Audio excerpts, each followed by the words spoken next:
Welcome to the Wednesday Weekly Sheffield Wednesday podcast. And it's a very exciting week this week, ladies and gentlemen. A very exciting week because on the line, firstly, we have the very second of all the show, Mr. Beastie. Hello there, Mr. Beastie. Hello, Lord H. How are you doing? I'm fine, thank you, old boy. You good self? I'm making it do.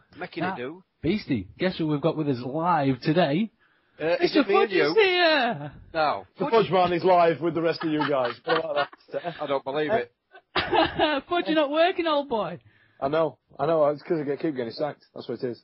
Now, gents, this is a very, very special moment. Drum roll, please. That's with us this evening, the first time this season. And he's back! Hello there, the old boy! Lads, how special is this? I have been looking forward to this moment all summer. Football's back, it's a new season. First weekend of the season coming right up. Cannot wait to talk about Wednesday. Don't want to pee on your pencils or anything, mate, but we're 4 weeks in, brother. What? Yeah. We've played a fair few games. You've been at weddings, you've been on holidays. Wedding holidays. Yeah. I'm sorry, mate. Anyway, old boy. Of course, it is extraordinarily nice to have you back. For all the Wednesday chaps out there, that obviously have missed you incredibly. Where have you been, old boy? As I say, I've been enjoying the summer. I think most of us, we concentrate on waiting for the fixture list to come out, but I clearly have just ignored that. Yeah, as Beastie alluded to, I've had weddings. I've been seeing me kids growing up. I've been drunk for the most part, to be honest. So let's just gloss over the fact that I've missed the entire first 3 weeks of season, and we'll crack on because I'm clearly still a Wednesday fan. I'm still here. I'm still buzzing from last season. Tell you what, let's have a quick recap for Eddie of what's been going off. The first game of the season was League Cup, or Capital One Cup as it's known nowadays, Eddie. That was against Oldham. Beastie, do you want to fill him in? Yeah, we won 4-2. It was the best game ever, Eddie, and they'll never ever show it again. Also, Beastie's known for his lying and his exaggeration of the truth. In no way did we go 2-0 down. It was diabolical for 40 minutes. And then the first game of the season? At Derby County. How many did we take there, Beast? We took 6,000. It was an absolutely fantastic game, Eddie. We were absolutely wonderful. It was the best game of the season, and they'll never show it again. You know what? There's one thing that I've been thinking about all through the summer. It's that under Dave Jones, there is never going to be an occasion where we go 2-0 down in any match. Dave Jones would not allow that. No. Well, anyway, Birmingham City. This was the next game, wasn't it? It was the next game, and once again, Birmingham came to try and teach us how to play football, and instead we gave them a right good spanking and a right good lesson in how to play football. Without a shadow of a doubt, it was the best game of the season, and they'll never ever show that again. Yeah, that happened. And then the following Saturday, that was a midweek game, and then the Saturday, what was that one, Beast? We played Millwall then, didn't we? Oh, that was Millwall. And Millwall. Oh, what a game!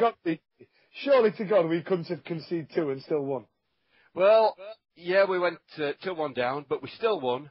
And what a game! What a fantastic spectacle of football that was. It was, without shadow of a doubt, the best game of the season. And guess what? They'll never show that again. Yeah. After Millwall, we didn't have a mini game then, did we? Are we up to Crystal Palace? No, we had a There was a certain game against the Premiership side, I do believe. Oh, we didn't play Fulham, did we? Of course. Yeah. We then took on the cream of the Premier League. The Premier League. And they came down, thought they'd give us a footballing lesson, just like Birmingham did. And instead we turned the tables on them, and we gave them a right good thraping. And what was the game like? The game was absolutely fantastic. One of the best I've ever seen. Probably the best game of the season up to that point. And I doubt that they will ever show that again. and then, now we're up to Crystal Palace. It's a tale of woe, I'm afraid, Eddie. Beastie fill us in.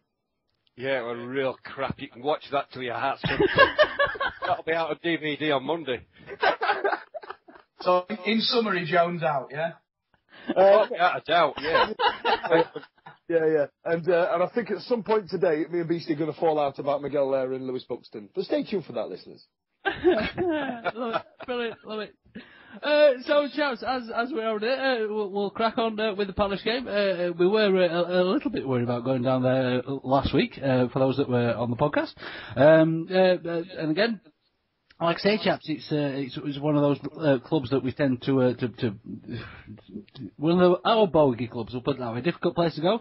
Not an incredibly fancy stadium or anything like that. But of course, with the run that was on, we were expecting a little bit of something out of it. And I mean, let's face it, chaps, wasn't the best of starts. To refer to Sellers Park as not a fancy stadium is flattering to Sellers Park. It is nothing short of an absolute pit. It's quite possibly the worst stadium I've been in. My favourite bit of going down to Sellers Park was the war cry of the North. When we walked up to the bar, can I have a bottle of Carling, please? Yeah, of course, bruv. Yeah, that'd be £3.30. And then the following the war cry of the North was, how much? I love that. That was my favourite. Oh, love it. Absolutely love it. So, that's as we said, Mr. Fudge, you were, of course, living down that end. You was at the game down there, old boy? Yeah. And if I may talk football for a short what a great habit of a lifetime, Fudge. I think Palace obviously set out to kill our game. I mean, even with the signings they've made in terms of defence, they've got their big meathead defenders. That's what Palace have had for years, especially in the Dougie Freedman. Just big 6'5" lumps that will kick 10 bells out of anybody that comes near them. Down the midfield, they've just signed Yannick Bolasie from Bristol City, and they've also got last season's Player of the Year, Wilfred Zaha. They absolutely tore apart Buxton and Jones down the wings. It's essentially a brick wall at the back, a load of lumping up in the air in the middle of the park, and then two tricky wingers. That Glenn Murray is going to have the season of his life playing either side, playing in the middle of those two either side. Do you agree, Beast? I agree with you in part. They certainly didn't give us time up ball at first half, but I don't think they're a good side at all. No. I really, in fact, they've been one of my favourites to be in the relegation zone based on what we saw on Saturday. I think they are a big, ugly side. Don't get me wrong, I agree with you, they have got a little bit of flair going forward. But bearing in mind that I think that was our worst performance of this season, they look poor to me. We just couldn't get the ball down. As daft as it sounds, I don't think Rhys McCabe brings to the game what Chris Lyons would, as opposed to, you know what I mean, getting the ball down at his feet, getting his head up and having a look for the people either side of him. And JJ, we've had some, honestly, Eddie, we've had some great performances out of him the last 4 or 5 games. He just wasn't interested. If it wasn't to feet, he weren't interested. I don't know whether that's the crux of how we lose matches in this division. It's where we've got a situation where we're losing some of our frontline players, and losing Reina Johnson is massive the way that he's been playing. And Daniel Jones, I don't think there's too many Wednesday fans who will say he's their favourite player. So would you say, lads, from being at the match, that's going to be Wednesday's problem this season, that we look to have a very strong first team, a first 11, but if we get that situation where Reina Johnson is lost late on, just before kick-off, the players who are coming in really can't hack it. Because I've got to say, I've been very impressed with the shape of the team, and I've been very impressed with, the work rate, and the likes of Reece McCabe. I think he's been a revelation this season. And I agree, he's not the same sort of player as Chris Lyons, but he's that absolute sort of terrier in midfield that I think could really do a job. So if we're going to lose games because we're not as strong as our first 11 because we're losing players, then I think that's fair enough. I don't think it's the case this time round where our first 11 isn't good enough to compete in this division. The problem that we had at Palace was they obviously did their own work on us, and they stopped some of our players from playing. Now with JJ, I don't know whether they actually stopped him or whether he lost interest very, very quickly. Either way, he didn't have enough of an impact on game, and we were playing without him. We were playing a man down. Doesn't sound like JJ at all. I was disappointed. You wait till back in the season when his contract's about to expire. Yeah. I was disappointed with Reece McCabe, if I'm honest, because he's been such a big influence in the other games that he's played in, but he really didn't get to grips with this, definitely in first half. The only one, all right, two. Antonio didn't do too bad. The only one who I think has any credit really in that, especially the first half, is Semedo. I thought he was absolutely fantastic. He never stopped working. I know we come to expect this sort of thing from him, but when everybody else is struggling, he's still at it. And there was an instance where one of their lads picked the ball up in their own half and ran forward with it, thinking they were going to be able to saunter forward. And Semedo would having none of that. Chased him, snapping at his feet all the way. And in the end, he had to go back and knock it back to his keeper. If we'd have had a few more Semedos on pitch, who knows what we'd have done. It'd have been hard to tell them all apart, like. I don't know if that's racist or not, Beastie. Leave that to the gods. We'll see if Ofcom gets in touch. Like I say, chaps, of course, first things first, first minute of time, gents, we got a little bit rattled and they stuck one in. As we said, we caught napping, just not up for the game in the first minute or so there. I'll tell you what happened, Lord H. It got passed out to JJ's side. JJ just didn't look interested. He didn't want to make his challenge. And there was a magnificent Hollywood ball over to the other side of the pitch. Balassi absolutely turned Buxton inside out, and then Glenn Murray had the easiest tap in he's ever seen. We just didn't settle at all, and it came from JJ missing his challenge. Yeah, I mean that's the kind of thing that can happen when JJ, good old JJ, how we love you, doesn't want to play. Simple as that. He's taking his ball in and he's going home. But of course, lads were decent to start the fight back then. Again, just of course I wasn't there, chaps. So for you chaps that were there, I mean, did the Wednesday fans get the boys going again, or was it just shell shock? It took a while. It took a while for Wednesday fans to get going. I mean, the home fans, there weren't many of them. But because they'd had that big boost so early on, they were really up for it. And it took wind out of Wednesday fans' sails. And it took a while for the Wednesday players to settle and for the Wednesday fans to settle. But it was a slow process, but eventually we did. Yeah. Yeah, I'll agree with that. We took a good amount of people there. They give us a different side to the stadium as what they've given us before, because they know we've got such a big following, because we are #massive. But yeah, I mean, yeah, it didn't have the same atmosphere as a derby, as a Derby County. Don't get me wrong, but like you said, when we settled, we settled. I think that if there's anything we've learnt from the past 5 games, is that Dave Jones' half-time team talk, whatever the hell he says, seems to be working very well at the minute. I genuinely think that what he says at half time, and he can pick out who's not pulling the weight and getting telled, to coin a northern phrase,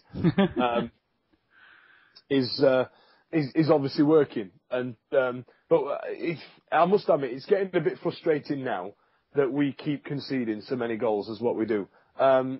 Hopefully this Taylor might come in and have a shake-up. And I think now this is where me and Beastie fall out about Miguel Lera. Right. Well, let me give you my opinion then, because the back 5, you could argue bad points for the back 5 in pretty much every game. And in this one, for my money, the only one that comes out of it with any credit is Beavers. Yeah, I'll agree with that.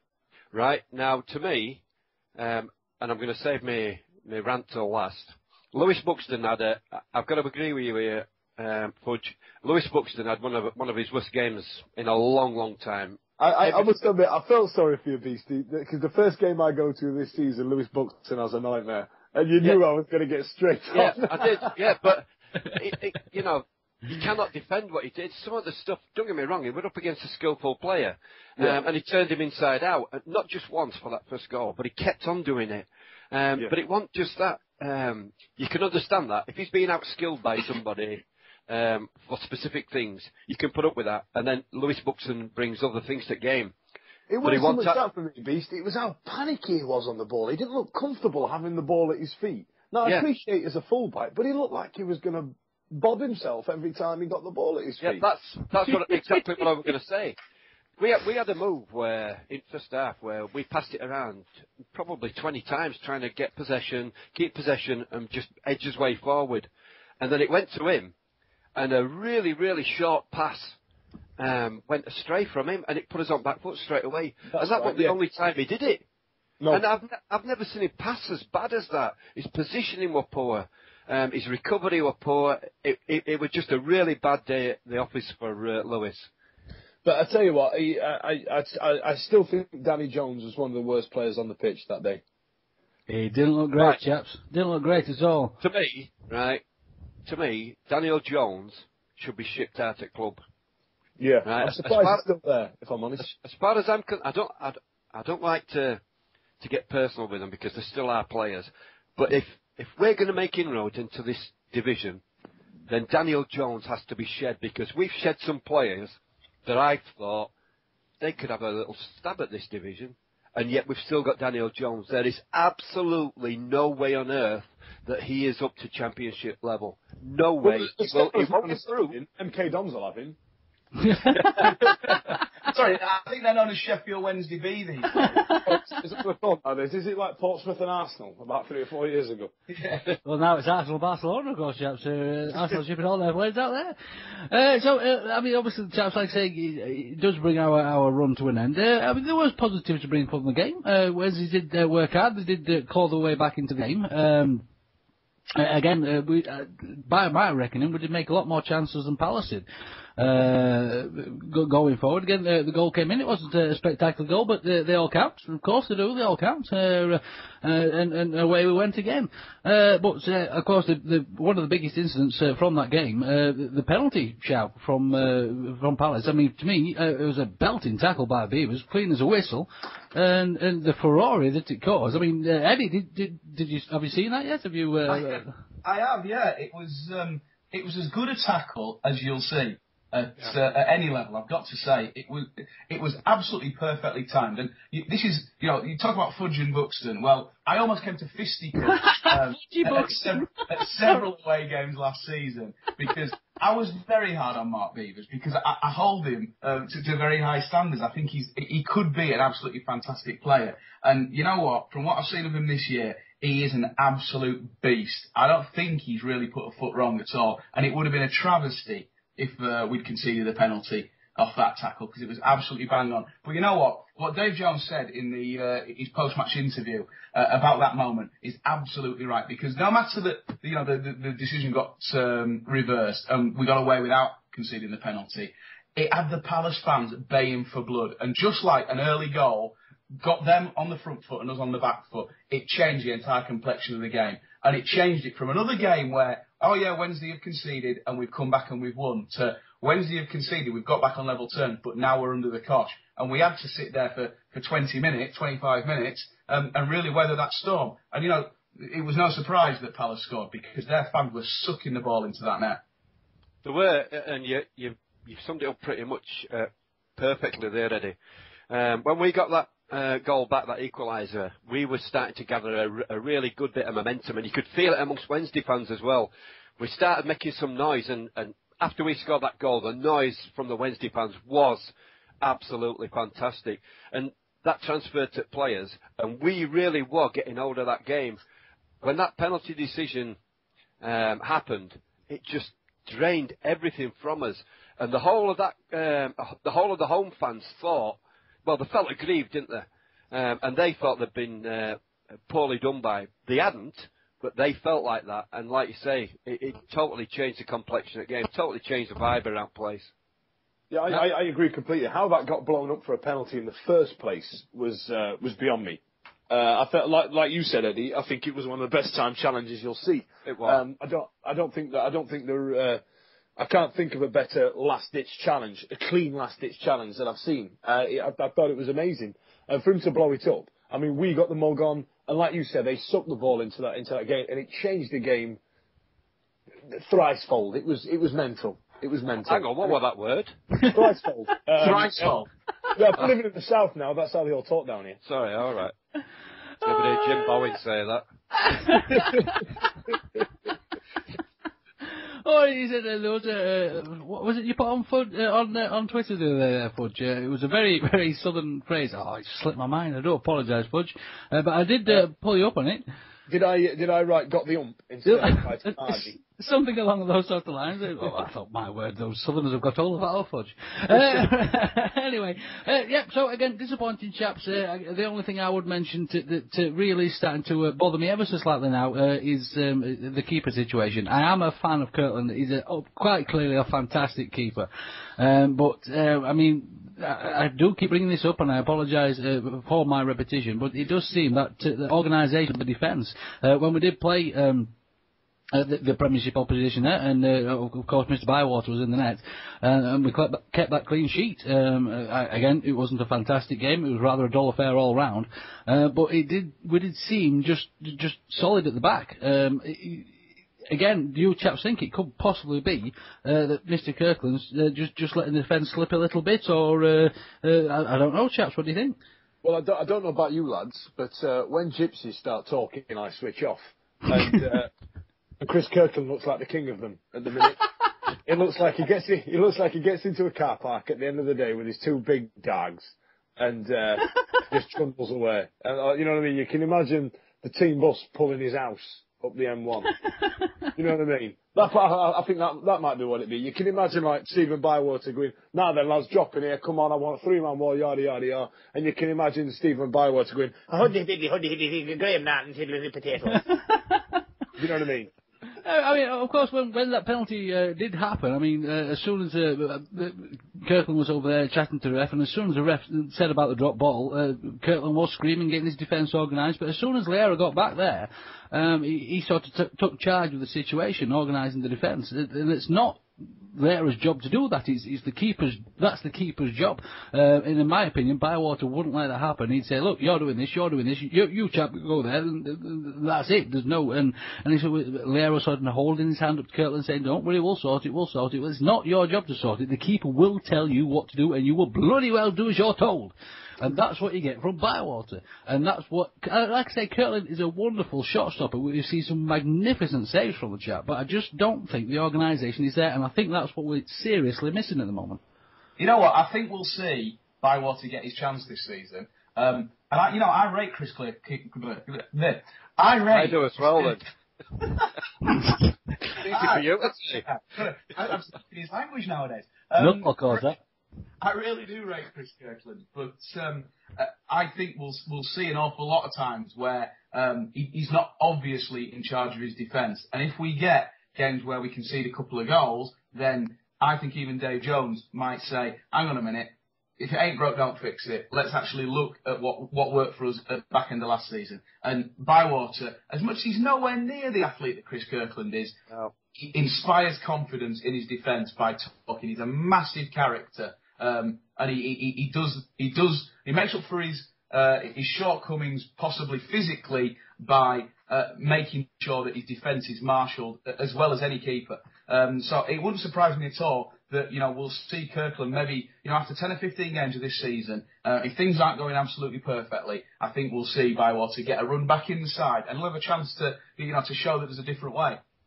Absolutely. So chaps, any other thoughts on the game before we move on? Let's move it on. We can talk about this all day, can't we, I suppose? Absolutely. Hang on a minute now. So we've slated every player on the pitch bar one. right, who was responsible for that second goal. Oh, Right. Oh, So, with this one there. Hang on, right, anybody that wears a skull cap is fine. Is that how it goes?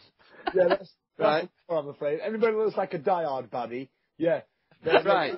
You remember when you were a kid and all the posh kids had Sabutio, but for Christmas, us that were short on money used to get that striker game where you press the edge down of the kick.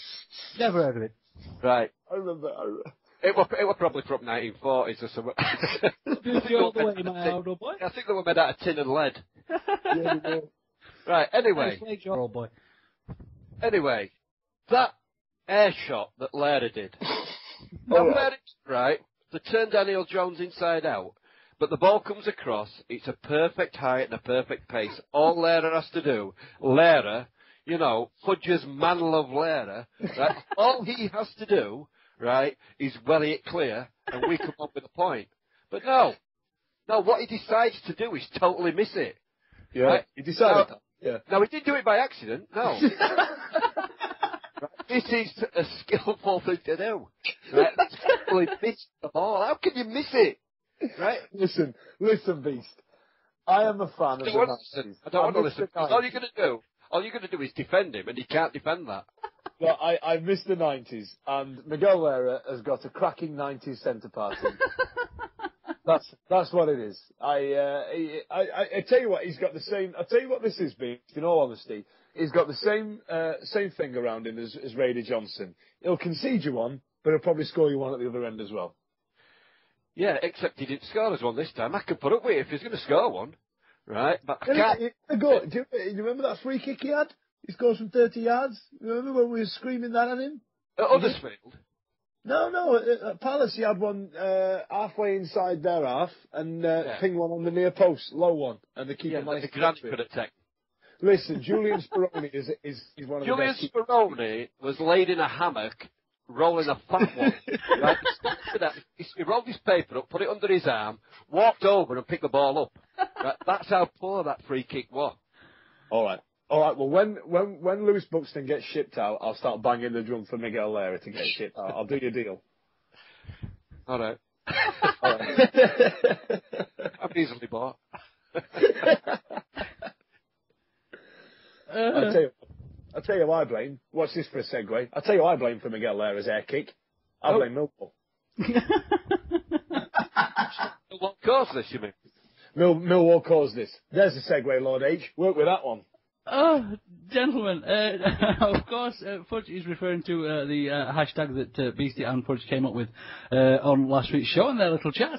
Now, it does have to be said that, to be perfectly honest, chaps, I had completely forgotten about it. Utterly and completely.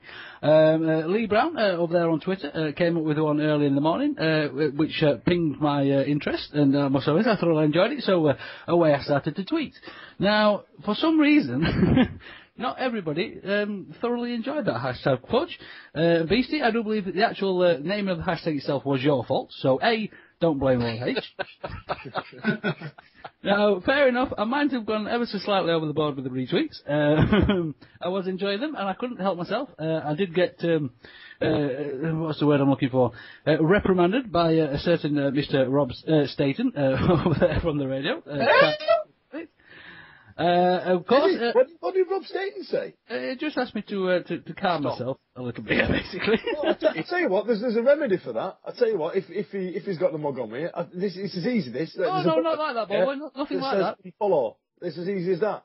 Miserable sod. No, absolutely nothing like that. I mean, the chat was very nice about it, and of course I did have to let him know that, of course, that the Wednesday week has had far more things trending than football heaven.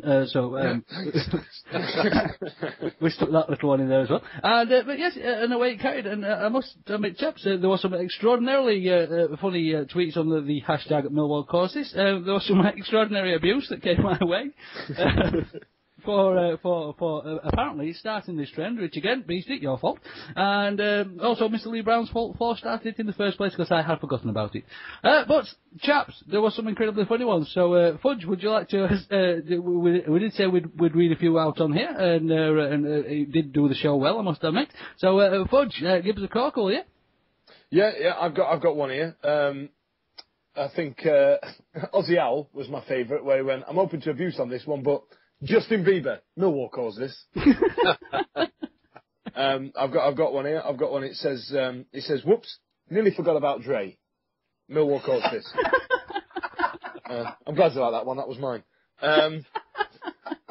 But there's some great ones, like had to buy the missus this today, and there's a picture of Ronan Keating's album. Millwall caused this.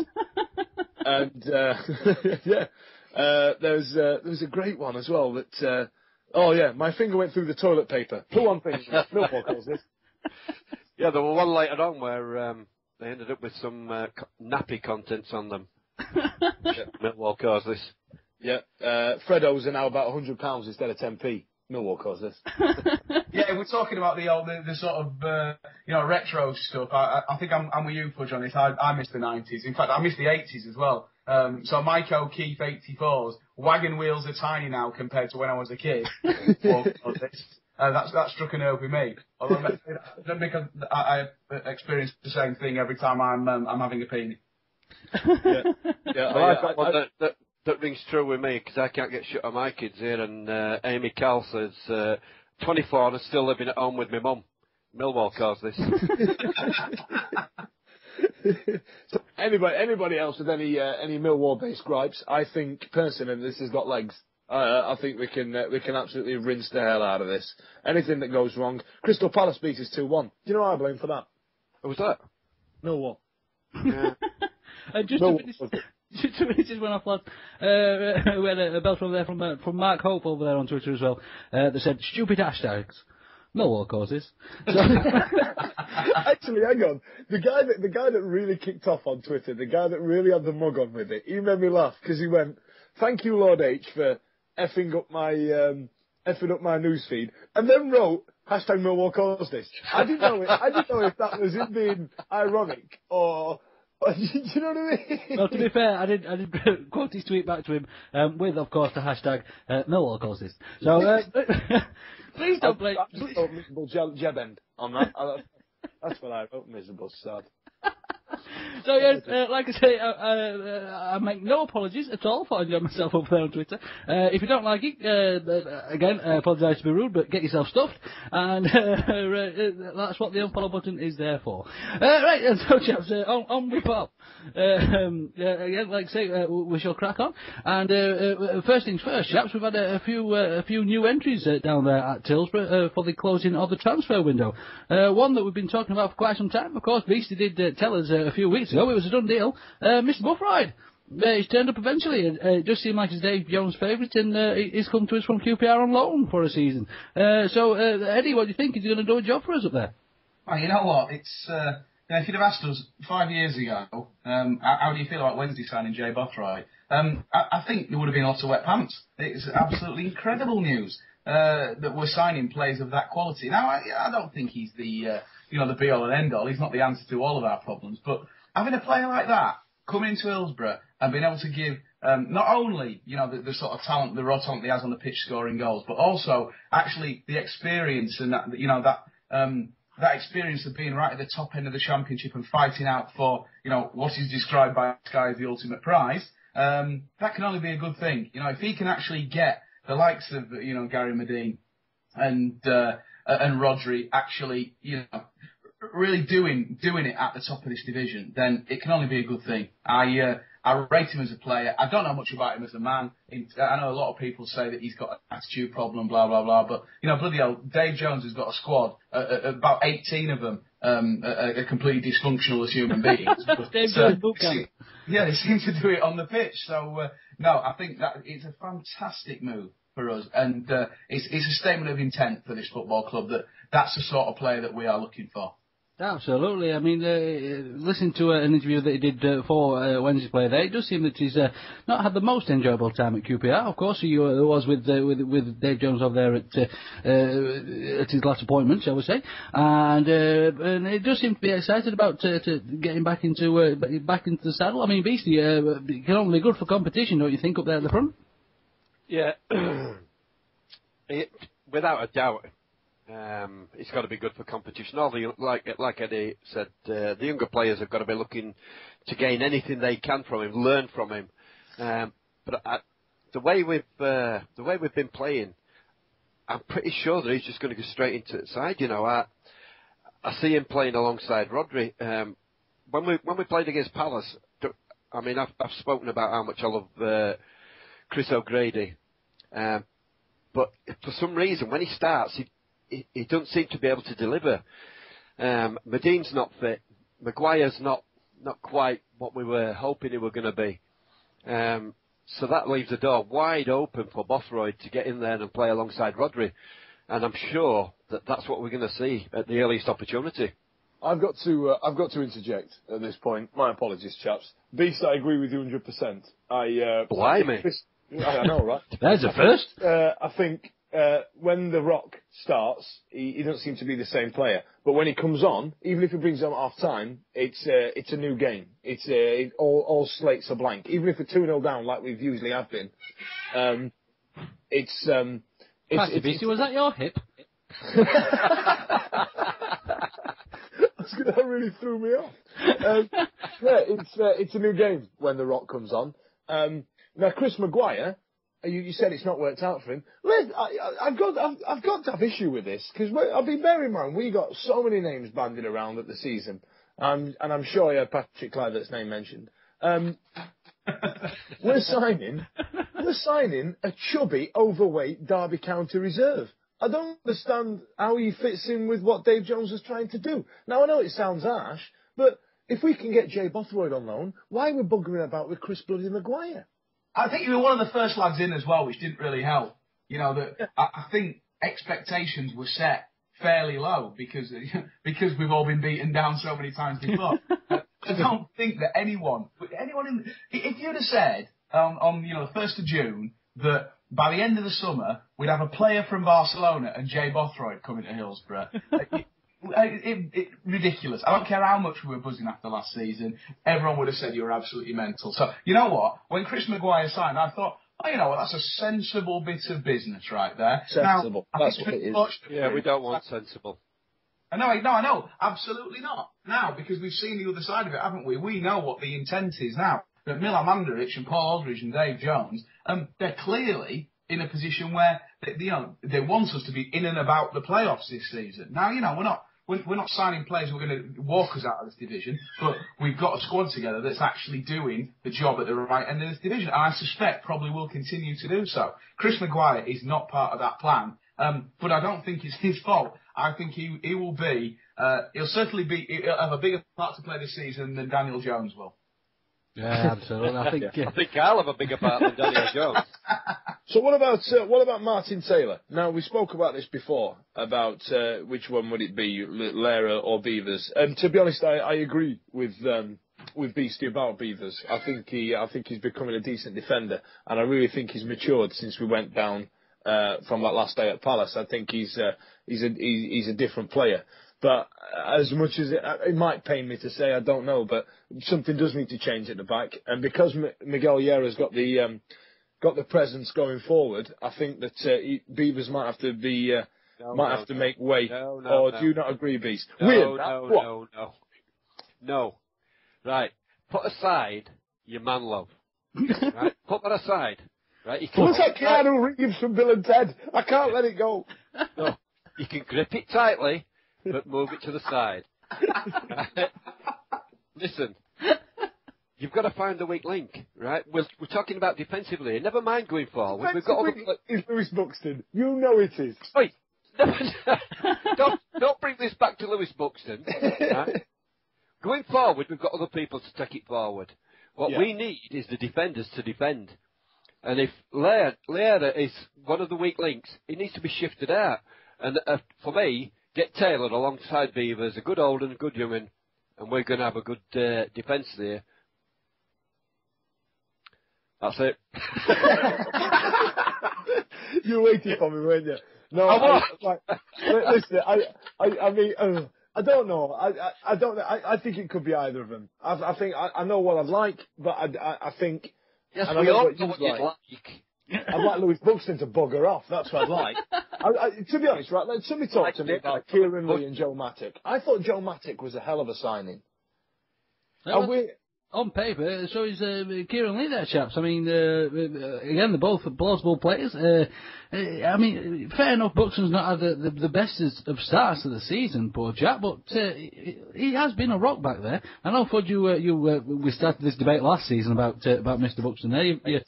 It's clear to say that you're not a fan.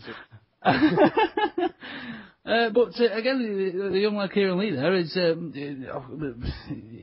It does look like a big prospect for us, but is he just waiting for his turn?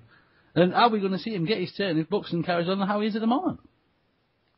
As far as I can see it, we've actually got a fairly rich seam in defence there. We've got a lot of players who can play a lot of positions. I think the problem is that we don't know exactly what that best back four is at the moment. Now, I think you're right. I think it's a lot of trial and error in it at the minute.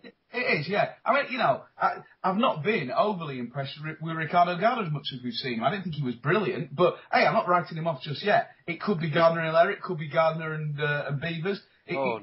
To be honest, Ed, I'll call that play now. Anthony Gardner has been bloody rubbish. Yeah, absolutely. That's the technical term. I think that's how they refer to it in high class society. That Gardner is bloody rubbish. Absolutely awful. And at the same time, we've been playing with Buxton, who I think it's fair to say has not quite found his feet at this level again yet. But also we've been playing delicately football, boy. With Reader Johnson at left back, and we've got like you say, Mattock and Lee not featuring yet, and it seems strange. It seems to me odd that Dave Jones seems to have a very, very clear plan for every other part of the pitch, and the defence seems to be, well, you know what, Lara and Reader, Lara and Reader give us enough going forward to justify anything that happens at the back. And that to me is a very un-Dave Jones-like way of thinking. That's a very Kevin Keegan way of playing football, isn't it? They score 5, we'll score 6. That's it. Now, of course, chaps, it does seem that the Watford fans were terribly distraught to see the chap go. He did actually pen another 1-year extension to his contract at the end of last season, so he was under contract with Watford and off his popped, but the reaction of the Watford fans has been unbelievable. They don't want to see the back of him. They're mortified, aren't they? Not just at losing a player who they hold in the highest regard. I'm not sure if he didn't win their fans player of the season last season. They absolutely love him, and they keep banging on about him being such a top bloke as well. It looks like we've got a real steal here, and possibly another Lee Bullen. Oh, that's a big shout, that one, Beast. That's a very big shout. Bear in mind, though, we are massive. Of course, and as everybody keeps reminding us. And again, chaps, of course, the Watford game when the chap left, was that to the United's on the score, anyone? I do believe that they lost 5-0 or 5-1. My word. Yeah, they got spanked 5-1. That's right. Absolutely, and that was when Mr. Taylor had come over to the Wednesday. So again, watch this space, chaps. Watch this space. We shall see what happens, and no doubt the defensive formation shall continue to be a topic of great interest on the Wednesday week in coming weeks' time. So, chaps, I mean, that's a window shut, and all in all, I'm quite pleased what Dave Jones done. We've had some surprising ones, we've had some bit of letdowns, and of course we've had some spectacular-ish type signings as well. I don't know what you chaps think. Happy? Yeah, I think it's been all right. I think it showed a good statement of intent of what we're trying to achieve. Yeah, without a doubt. I'm like Eddie said earlier on, to think that we were going to be bringing in strikers, especially of the quality of Rodri and Bothroyd. How can you not be happy at that? Think where we were just over a year ago. It's done bear thinking about. It's fantastic. Yeah, I'm very happy. And when it comes down to it, it really doesn't matter about the names and, how much they were rated at their former clubs and how much they're rated by the wider football community, etc. There's clearly a plan here. There's clearly a system, and we're buying players to fit into a system. Now, Dave Jones will stand and fall on whether those plans actually work.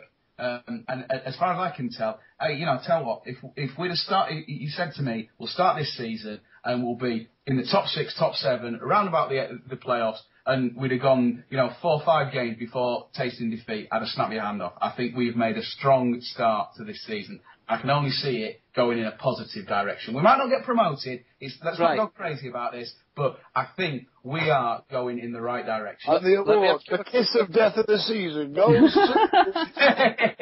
Let me ask you a question then, based on that, and based on, as it probably every Wednesday night's expectations have changed in such a short space of time now.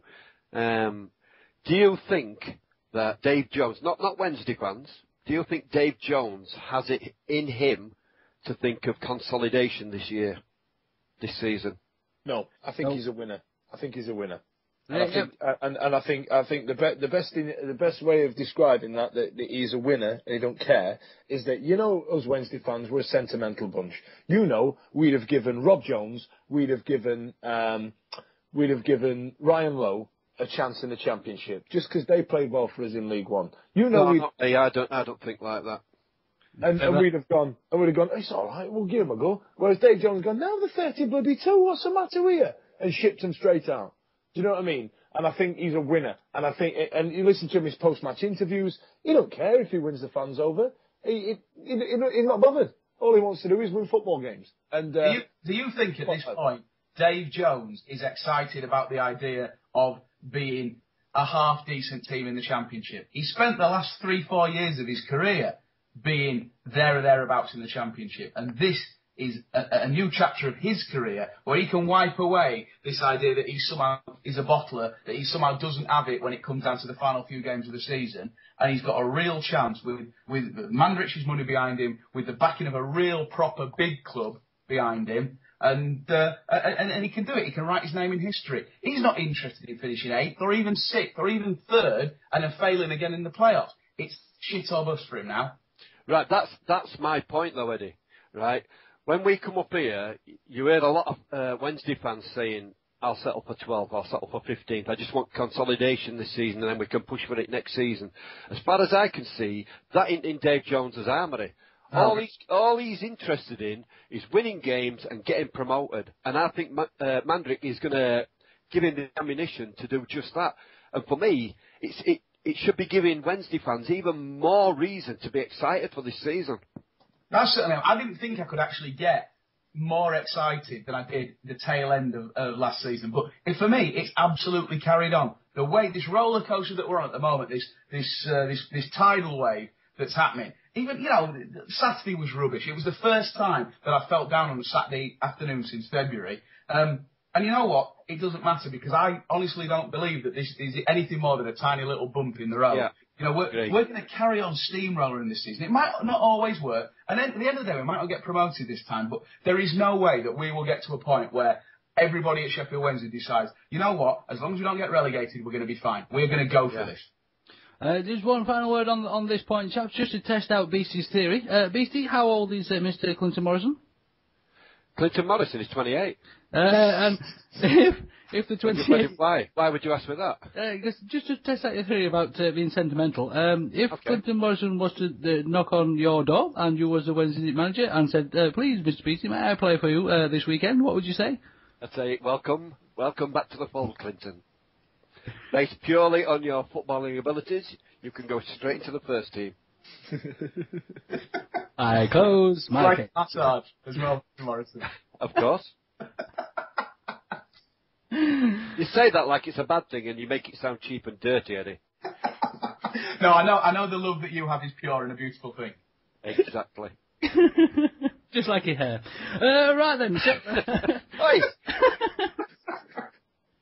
On we pop, chaps. Now, far be it from me to bring you chaps down to a lower level, but I'm sorry, I cannot possibly help myself. First things first, ever so quickly, please don't think that I'm picking on children here, because Beastie, could you remind us of the under-9 Sheffield Wednesday score when they played Sheffield United? Wasn't it 47-0 to the Sheffield Wednesday under-9s? Right, that's the first one. So we'll leave that one, because obviously we don't want to pick on the children, but it's just funny. And on to the next one. You need to get that keeper to doctors, because he's going to have a really bad back in it. You don't want that in a small child. I'm gonna swiftly move on. The next thing's next. The Blunts have clearly been watching the Olympics, and they've given the great honour to Jessica Ennis of naming a stand after the Jess Ennis end. Chaps, I mean, am I being utterly ridiculous here, or is this the craziest thing that the Blunts have done? I tell you what, I actually think that the Sheffield United fans are embarrassed about it as well. I mean, I can understand why they would want to defend this decision. Nobody wants to seem ridiculous, especially when you've got your rivals just over the city. But let's face it, how many people know who Jessica Ennis is? Millions and millions and millions and millions. How many people know who Sheffield United are? 10. 10 now, people. If it was going to be the honour and the privilege that Sheffield United put to that, one, do you think the young lady in question might have turned up? No, the best bit of the Football League show on Saturday was Jessica Ennis's lesser known, and dare I say it, chubbier sister on the slider just waving away. Oh my God, you could see every Sheffield United fan that ground, just a big face palm right in the middle going, oh God, really, this is happening. This is actually happening. And they've managed to do it with the most unimpressive sign I've ever seen in my life. Now, chaps, to make this full circle, I'm going to put forward the proposal right now, out here on the air, that Jessica Ennis should return the favour and name one of her legs after Sheffield United. That sounds fair enough to me, yeah. Yeah, I mean, it's only fair if Sheffield United can bestow that honour. To be fair, Oscar Pistorius has named both of his.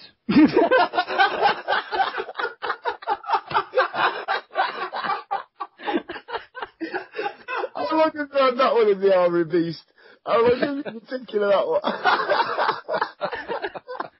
Absolutely love it. Beastie, that was brilliant. Absolutely fantastic. What if we're going to do it though, like, you know what I mean, like the Michael Palin Cop, or, I don't know, the Rick Savage off Def Leppard West Stand Love.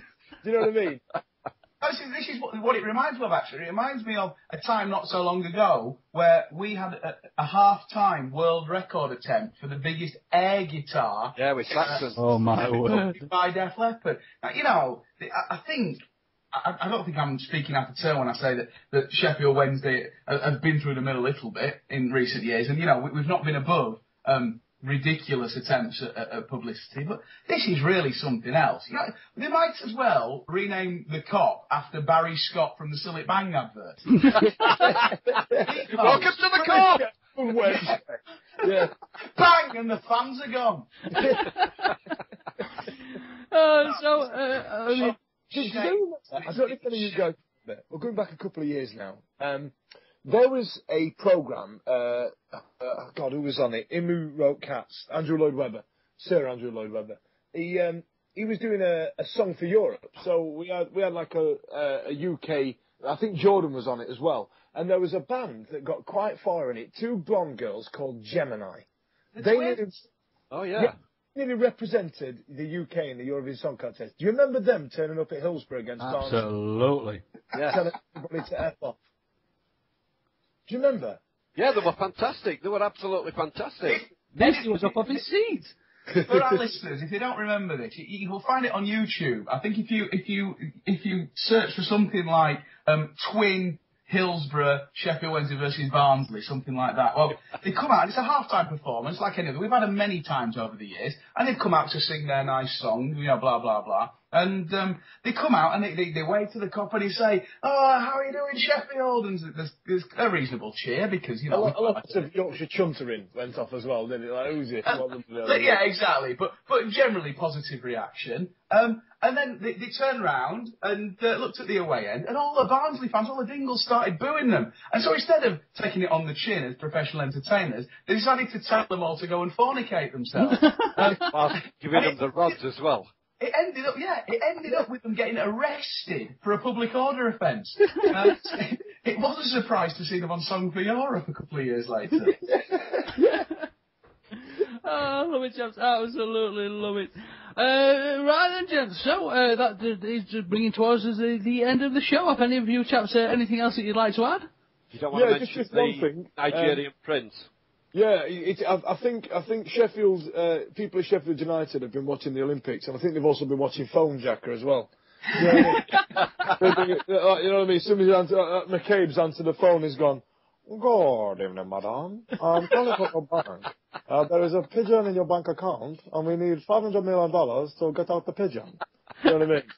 I think I tell you, if they reply to that email, they're going to get a lot of Nigerian brides. Everything about it smacks of them Nigerian emails that you get through spam, don't they? Hello, I am Dr. Sheffield. If you send me $500, I will make you happy. Yeah, if you send me your bank account, the details, I will make sure you get all the money. The beautiful thing about being Sheffield Wednesday fans with this sort of thing is that we've had so many charlatans and shysters and idiots trying to get involved with our club over the last 5 years that we've actually got like a crack team of investigative journalists who follow everything that we do. And so as soon as we heard this was happening to our rivals, we thought we'd help them out by actually looking up some of the details of this chap and his businesses and things like that. And I don't think I'm incorrect in stating that he's been a director of 13 businesses over the last 8 years, all of which are now dissolved. And he was also looking to try and find investment of upwards of 500 million Nigerian dollars. Now, I checked out the exchange rate. It turns out that is equivalent to about 1.3 million pounds. Every little helps, Mr. McKay, but I think you might be barking up the wrong tree. Word to the wise.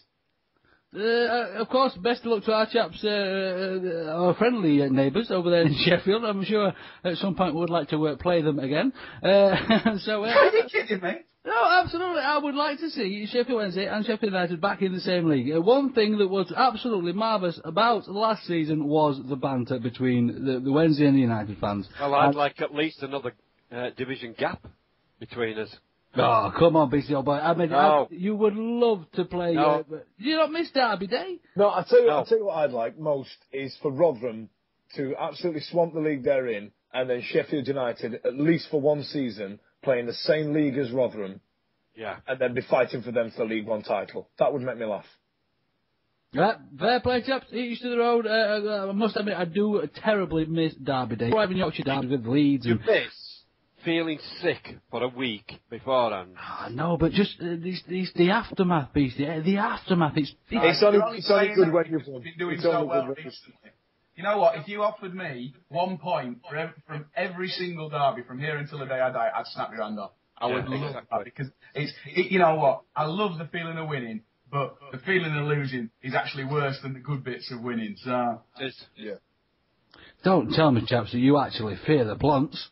No, picture fear the Blunts. I just want to be 2 divisions above them. Whatever.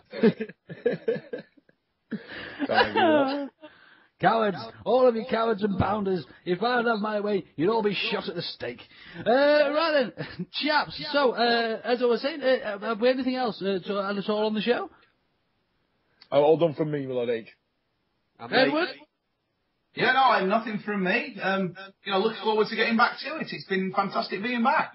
Absolutely. Beastie, anything from you? No, I can't think about. So then, ladies, that does bring us to the end of the show. I must say, chaps, it's been an absolute pleasure having us all back together again. The 4 Wednesdays. And Beastie, if people do want to get hold of you, where can they do that, old boy? Well, they can get in touch with me on owlsalive.com, or they can get in touch with me on Twitter at @beastie_. Fantastic. Of course, do give Beastie a follow there. Edward, again, wonderful to see you back, old boy. Where can people get hold of you? Yeah, it's great to be back, Lord H. Anyway, it's at Sausage Arms if you're on Twitter, or alternatively, why not pop into the excellent Wednesday Night Lounge on a match day at the Niagara Club on Niagara Road, just 400 yards from Hillsborough, and home of fantastic food, great drink and good company. Very well plugged, old boy. Fantastic. Love it. Fudge, old boy, of course. Where can people get hold of you? I'm on Twitter, at Fudge and Dave. That's another podcast I do. Download that from iTunes. And a very good one, if I say. And if anybody wants to actually come and meet me, come and say hello. I'll be in some big gay dive down in Brighton in about 2 weeks' time.